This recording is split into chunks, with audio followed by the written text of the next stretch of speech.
Republic of Yugoslavia in 1991, which asserts that on the basis of research that has been done, it is not possible to state that they were the apparitions were supernatural revelations, meaning supernatural as in of heavenly origin. It follows, therefore, that clerics and faithful are not permitted and forbidden to participate in meetings, conferences, or public celebrations during which the credibility of such apparitions will be taken for granted as they did happen. The letter also reminds us that they are forbidden to take or participate in any events where the credibility of such apparitions would be taken for granted. And the result of this, because this actually came back way back in the day, because we had from the very beginning one of the bishops there and the council of bishops in former Yugoslav area got together and again voted, and after commission over 10 years, with all 20 bishops declared that there is no proof that this is a supernatural in the sense from heaven, and the church is convinced that this is not an apparition. And it says again, and he reiterated in 2017 and in 2007, and he periodically has to say this. This means no pilgrimages are allowed that would presuppose the supernatural character of the apparitions. There are no shrines to the Madonna, and there are no authentic messages, revelations, and these images are incorrect and untrue. There have been multiple people who say that John Paul II or Cardinal Ratzinger said that these apparitions were, rumored to be true. This was refuted by both of them, and coming through Cardinal Ratzinger at the time, saying, the only thing I can say regarding the states of Magigoria ascribed to the Holy Father and myself, Ratzinger, is that they are completely invented and untrue. As we go on, it says, they asked Pope Benedict about it, and the Holy Father said, while he was the prefect of doctrine of faith, he said, we at the congregation always ask ourselves how a believer could possibly accept this authenticity of this message, apparitions that occurred every day for so many years. They have been judged to be inauthentic. A more recent statement, 2017, the judgment again says, judgments of Medjugorje is false. The position of this council throughout an entire time have said in clear resolution this is not an authentic apparition of the Blessed Virgin Mary. When we come to the fruits, we have to understand that God does work through things that are untrue. However, we also need to remember that things, the negative happen through fruits as well. Just because somebody is having a devotion to the rosary or something happened does not mean that it is supernatural in the origin of heaven. They reiterate yet again, therefore no pilgrimages, conferences, retreats, lectures, or organization around any belief in these apparitions are valid and of supernatural origin. This is beyond dispute. Anyone who acts or speaks otherwise is guilty of sin against the faith and the disobedience of due to ecclesiastical and magisterial authority. Obedience, obedience, obedience. One of the things that has happened was that when the apparitions started happening, they investigated and they said, cool it. They didn't. They rebelled. Again, and again, and again, cool it. Rebellion, rebellion, rebellion, even people going against, they continue to go against authority. Nothing of God will go against authority. Like I said, Our Lady of Lourdes, tell the local priest. Our Lady of Guadalupe, go tell the bishop. Our Lady of Fatima, go talk to the clergy. Our Lady of Akita, go talk to your superiors and do as they tell you. Because one of the biggest and easiest indicator, like I said, I talked to the guy from the people who investigate this, obedience. If there's disobedience, it is not of God, because God is of obedience and that understanding. So, can false apparition produce good fruit? God can work through anything. But basically all it proves is that God can bring good to those who seek Him with sincere desire to find Him and to do His will, even when responding to an angel of light. That's a reference to Paul. So if something, for example, some good things may have come out of a tragedy, or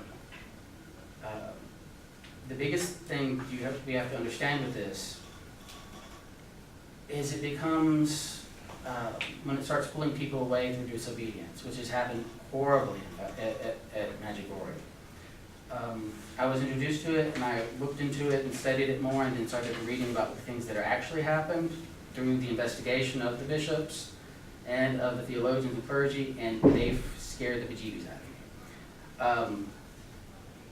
Basically, in truth, it's a variation on if it can't be wrong if it feels good, or it's got wonderful fruits. Look at all these people who are coming here, therefore it must be good. You can say that about just about anything. So the various understandings is spiritual life nurtured by these messages of a false apparition? Good without qualification. There may be good, but God can draw good things out of evil, in spite of things. Also, we have, you look through the documents, like that thick, not long, they're forever long. Many of the things include Mary teaching things that are not in accordance with the faith, people doing, basically leaving the Catholic faith, becoming Protestant and still following Medjugorje stuff because Our Lady told them to, saying that all faiths are equal when they're not. The list goes on, and actually the books that come out will become expunged of those errors. What happens is when they get published, or before they get published, they have a group of people looking, okay, will anything be suspect when we put this book out? And they strike it all. This is what the bishops have found. They've also found very abuses, spiritual and non-spiritual abuses, let's put it that way, with many of the priests involved. Many of the Franciscans in the area are in direct disobedience to the church and their Franciscan superiors in great degree, to the point of we couldn't even attend Mass if they said Mass because we'd be incurring sin. So Medjugorje is the one where it's not approved and actually said umpteen times, no. One of the main things is active disobedience itself is a great indicator. But again, they say just because somebody sees something does not mean it's of heaven.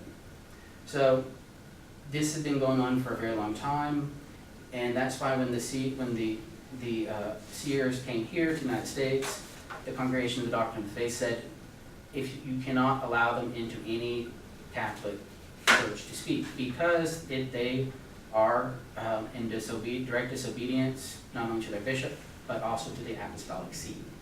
So CDF said, don't do this, and they did it anyway. That's one of the things, disobedience.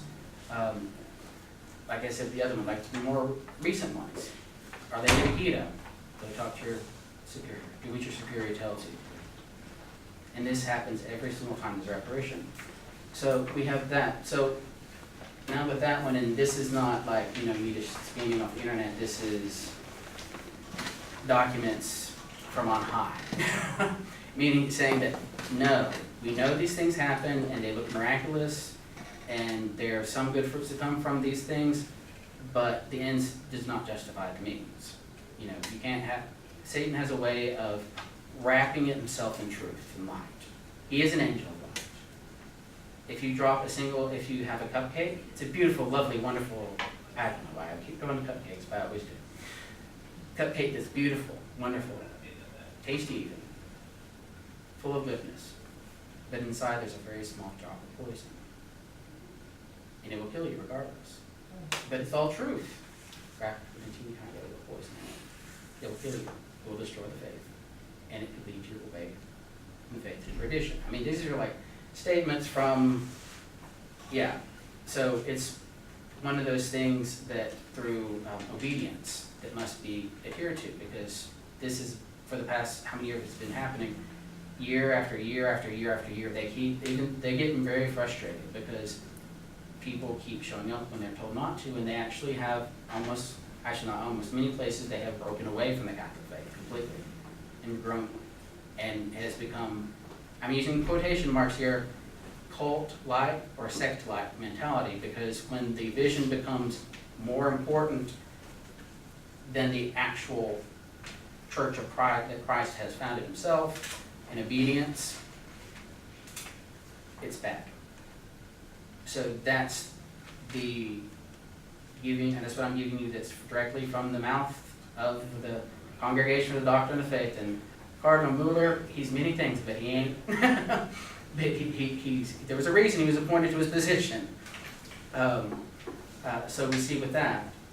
Also, there are different kinds of, now, those are two different miracles at this time period, apparitions, miracles, whatnot, what have you. And I'll let you, EWTN and other places have very good, more thorough evaluations of these various things. Like I said, if you look up Our Lady of Quito, they'll pop up with that stuff, which is hers is this much. Medjugorje is a bit thicker because there's a lot of things that had to be touched on, because there's a lot of things that went very terribly wrong. Even though people may see things, miracles happen, remember the devil is an angel of light, and he can work things that are miracle-like. I mean, we can't call it a true miracle if it's not from heaven. So it can be given that because, like I said, a little bit of error in the batch still makes it deadly. Yes, ma'am. Father, wasn't one of the people that claimed to see the apparition at Medjugorje, I think it was a male seer, when he accused of not being a faithful Catholic, that he was charged with not following the Catholic Church? I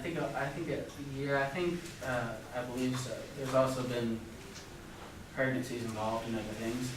So that one, yeah, it's a very, once you start down that rabbit hole and start looking at all the stuff, it's just like, oh my goodness. So, and it's all official documents and official records, but before we, I don't know, what are we doing on time, okay? We're good, okay. The glossary of miracles, what is it, what is what? We'll go over that too right now, and then we can come back to other stuff. And a lot of these things I cannot pronounce because they're in fun, big words. Yeah. This one is, I know why it's called this, Archaeopedia. It's got the root arc in it, so architecture, it means it's a physical thing. Not made with human hands. Specifically a particular kind of icon, which is said to have come into existence miraculously, Our Lady of Guadalupe, for instance. The Shroud of Turin, or the Holy Eucharist that transforms into flesh, that has transformed into flesh, not made of human hands. That would be classified under this word that I cannot pronounce, but again, it's an arc, and it's in pedia, Archaeopedia. However that's pronounced. The next one is easy, apparitions. You know what that is. An apparition's definition is a corporal vision of Jesus, the Virgin Mary, or a saint to one or more witnesses, typically at the same location over time. As we know, the most famous ones are Our Lady of Fatima, Lourdes, Our Lady of Guadalupe, La Salette, even though things kind of went a bit strange after the fact, but that apparition still is correct in that. And the various other ones that we see, Our Lady of Quito, that can go on with those lists. Eucharistic miracles is added with this one as well. Eucharistic miracles are exemplary. I can't speak. Miracles are extraordinarily. I'm going to try again. Eucharistic miracles are extraordinary phenomena relating to the sacred host.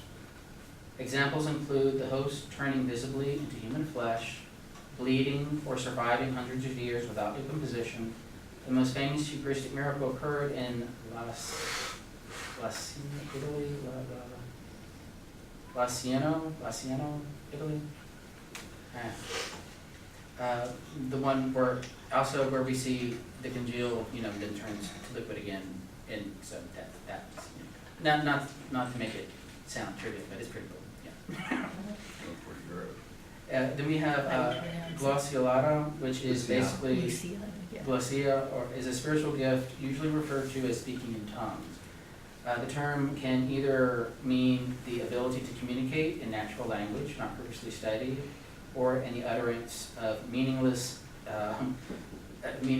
words and sayings said in the quote-unquote language of angels. Now, I take this one and be like with all things as well, because this one, we're in the South, we hear about, speaking in tongues a lot more. A lot of it is, yeah, not so much, but because there's also a thing about knowing the languages you never knew before is also a sign of possession. So that's why there's some of the criteria kind of meet each other. It's like, oh, that isn't going to be 100% snap because God could do it or the devil could do it, one of the two. So be careful with you. You sit over there, you be quiet, also another one, incorruptibles, generally seen as a sign deceased individual is a saint. Incorruptible bodies have avoided the normal process of decomposition. Some remain in perfect condition while others discolor over time. One famous one is Saint Bernadette Soubirous. And we're not talking about, oh look, he's pickled, therefore he's going to corrupt. If he was a bog saint, that's kind of like, because like I say bog saint because they found people in bogs that are quite different. Or the ice god who was found in the Swiss Alps or North Italian Alps, who had his clothes on and everything, you see his hair and all this stuff. It's kind of creepy. It's like, as anthropologists, archaeologists, like, oh look, you can see what he was wearing, what he had, da da da da. It's like, okay, second thought, this is kind of creepy. But that. India, again, I'm not sure about the pronunciation, literally meaning not eating. India is a mystical phenomenon of surviving on no food except the Eucharist, such as St. Catherine of Siena. Another one I cannot pronounce for a lot. Anyway, stuff starts bleeding or oozing such. Such as refers to a phenomenon of weeping, statue, or icon that exudes human blood, tears, or fragrant oil. We see Our Lady Jehovah, the scratch on her face. It reacted like a human face would. It started to beat it with blood, and then we see the scar and the scab. Kind of basically like a scab. Various things like that. The Weeping Madonna of Syracuse in 1953 was famously declared authentic by Pope Pius XII on the Vatican radio. One of them. Levitation. Again, this is one we can go either way. The famous flying saint that we had, the Francis Saint Joseph Cuperino, in 1603 to 1663. Was a Franciscan friar known for his frequent levitations. He didn't know he was doing it, but he'd be in ecstasy and prayer, and he would just kind of levitate. Again, like I said, you can go either way. It's like, this is not a saying, versus look at the lovely holy pious person flying there, and then look at this was like, floating there. That's not the same thing. That's the whole thing speaking. Yeah, that's fun. Locution, unlike apparitions, locutions are not bodily appearances perceived with the eyes. Not perceived with the eyes of the visionary, but rather audible messages of or interior understanding experienced by the recipient. Sort of like Saint Hildegard of Bingen. She did not see, there was not a physical thing that happened, but she saw it with her, mind's eye. Yeah, I would say mind's eye, but we want to be careful not, the eyes, and through that, and she wrote her various private revelations yet. And then last but not least, the stigmata, which considered to be visible signs. As we know, St. Francis of Assisi, and other people, St. Padre Pio, and it says Padre Pio. I always do Padre Pio, because no one knows him by Pius. They put that in the book for his feast day. St. Pius, it's like, Padre Pio. It's like, is Pio's Pius. Yeah. Okay. So those would be the various things about stigmata we see in various things. But also, again, these things can also be non-miracle in quotation marks. We use the term miracle to mean of God, of heaven. Other things, when we say it's not supernatural, in quotation marks, means it's not of heavenly origin or supernatural. Or nothing at all. So they'll actually put that in the statement, is most of the time they're kind of like, this is not of heavenly origin. Stay away. So that is the long and short of it. So those are miracles and various ways that we tell the difference. So it's a very involved process.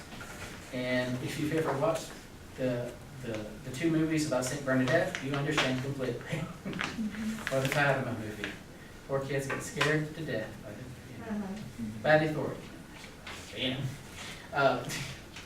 So the thing about them is we have to use very much our common sense. Not necessarily being quick to believe, but also not be quick to dismiss. So using that prudence of ourselves, it's like, if something does not seem right, more than likely it's not right. So one of those things is to be on the safe side, we always look at what, after the church investigation, because it's not just out of hand stuff. It's not like, you're crazy, go away. It's an actual thorough investigation, because she takes this very, very seriously. It's as thorough, and even more so with the canonization of saints, the causes of saints. So, shall we end in prayer, and then afterwards, if people want to stay behind and ask questions, that's perfectly fine. Okay? In the Father, and the Son, and the Holy Spirit.